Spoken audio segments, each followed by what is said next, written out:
Movimiento. A todos nos gustan las cosas que se mueven. Hacer que las cosas sucedan accionando un interruptor es divertido. Crear luz puede ser muy útil. Muchas cosas que se mueven, se iluminan o se calientan, lo hacen debido a la electricidad. ¿Qué es la electricidad? Recuerda que toda la materia está compuesta de átomos diminutos. Girando alrededor del centro de cada átomo hay nubes de electrones en constante movimiento. Es el movimiento de estos electrones lo que crea la electricidad. Naturalmente, tú no puedes ver estos electrones en movimiento, pero puedes detectar su presencia. Prueba este pequeño experimento. Veámoslo otra vez. Cuando frotas los pies contra la alfombra, los electrones pasan de la alfombra a tu cuerpo. Este aumento de electrones se llama electricidad estática. Cuando tocas la caja metálica, otros electrones escapan de tu cuerpo. Has perdido tu electricidad estática. Algunas veces los electrones no pasan de un lugar a otro, pero pueden atraer cosas, como esta piel hacia este globo. Durante una tormenta podemos ver los efectos de la electricidad estática. Los electrones se reúnen en el interior de las nubes arremolinadas y de pronto saltan.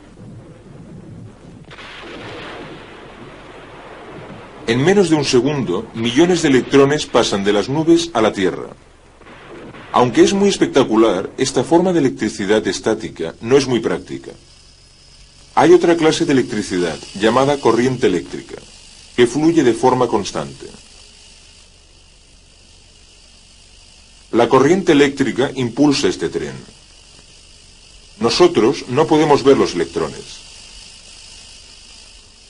Entonces, ¿dónde está la electricidad? En este caso, los electrones fluyen de la caja roja de los interruptores a través de un cable hasta una de las vías. Desde allí pasan por una de las ruedas del tren hasta el motor. Pero los electrones no se paran allí. Continúan por una segunda vía y regresan a la caja roja de los interruptores. Este circuito completo del flujo de electrones es un circuito eléctrico. Mientras el circuito esté completo, los electrones fluyen y el tren se mueve. Pero supongamos que paramos el tren y hacemos un experimento. La desconexión de una parte del circuito tendrá consecuencias. Puesto que el flujo de electrones se ha interrumpido, se detiene el movimiento. Al cerrar el circuito, se vuelve a poner en marcha.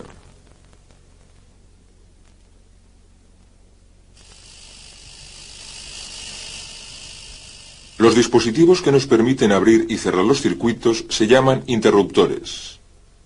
Cerrar este interruptor permite a los electrones pasar a través de estos cables y penetrar en el vibrante motor del elevador de barriles.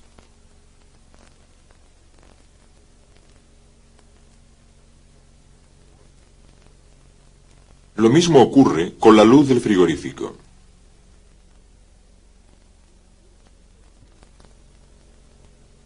He aquí otro tipo de interruptor que pondrá a prueba tu pulso. Si el alambre de cobre toca cualquiera de los aros, el circuito se completa y la luz indica que no tienes los nervios bien templados.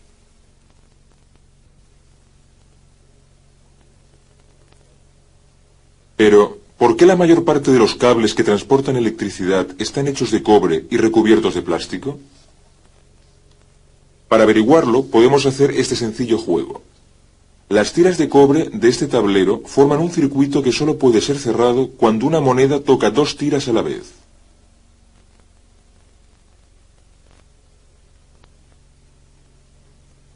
Pero, ¿qué ocurre si sustituimos la moneda por un disco de plástico? Parece que el plástico no cierra el circuito. Quizás los electrones del plástico no fluyen tan bien como los de la moneda de cobre. Si pudiéramos comparar el flujo de electrones a través del plástico y del cobre, veríamos que los átomos de plástico presentan resistencia o aminoran la velocidad de los electrones. Por ello se utiliza el plástico como aislante.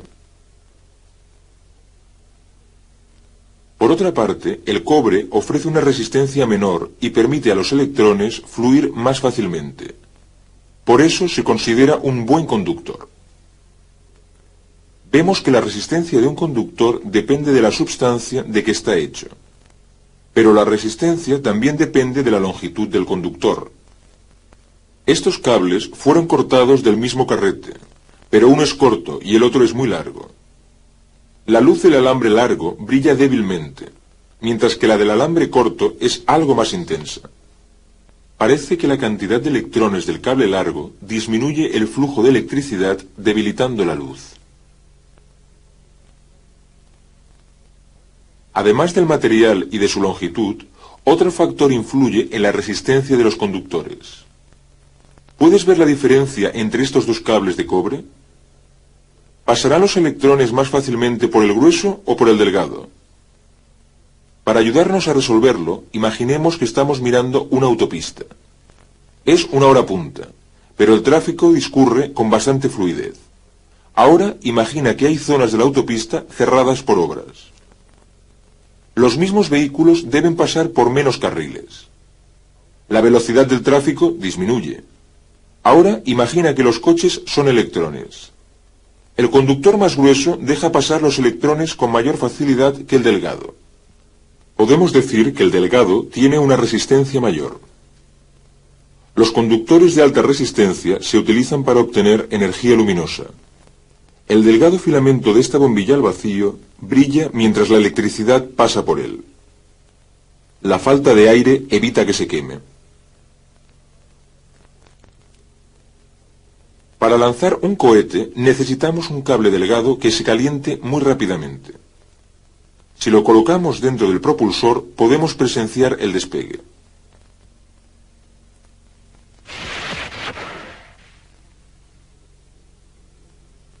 Hemos visto tres factores que pueden cambiar la resistencia de un conductor. Uno es la substancia de que está hecho. El segundo es su longitud.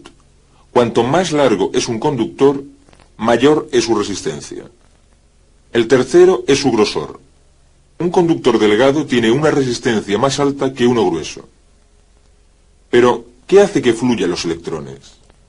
Este tren obtiene energía de un enchufe de la pared, que a su vez forma parte de otro circuito que conecta con una conducción eléctrica del exterior de la casa.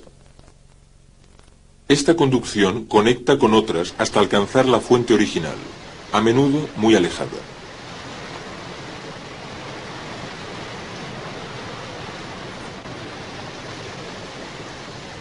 Hay muchas fuentes de energía eléctrica, pero en este caso, el flujo de miles de metros cúbicos de agua es lo que crea la electricidad.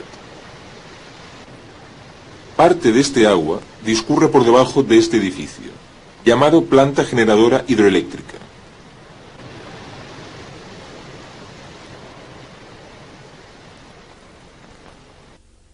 En su interior, unas máquinas giratorias gigantescas, llamadas generadores, convierten el movimiento del agua en un flujo de electrones. Este generador lleva más de 60 años haciendo electricidad sin quemar combustible de ninguna clase.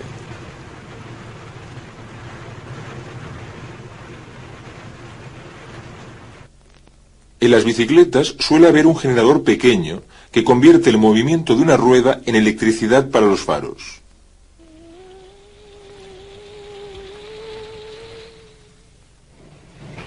Pero muchas de las cosas que se mueven dependen de otros tipos de fuentes de energía. Las baterías pueden usarse para almacenar energía de un circuito eléctrico. Estas baterías se están cargando con electrones que más tarde serán liberados para accionar estas carretillas.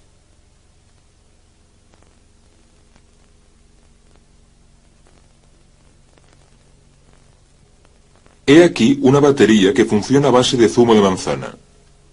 Una reacción química que tiene lugar entre los líquidos de estas manzanas y las ondas de metal pone en movimiento los electrones que hacen funcionar un reloj digital. Esta célula fotoeléctrica es otra fuente de corriente. Cuando la luz alcanza la célula, los electrones empiezan a moverse a través del circuito. Si apagamos la luz, la corriente se interrumpirá. La luz del sol que alcanza estas células carga la batería de la señal del tren a muchos kilómetros del enchufe más próximo.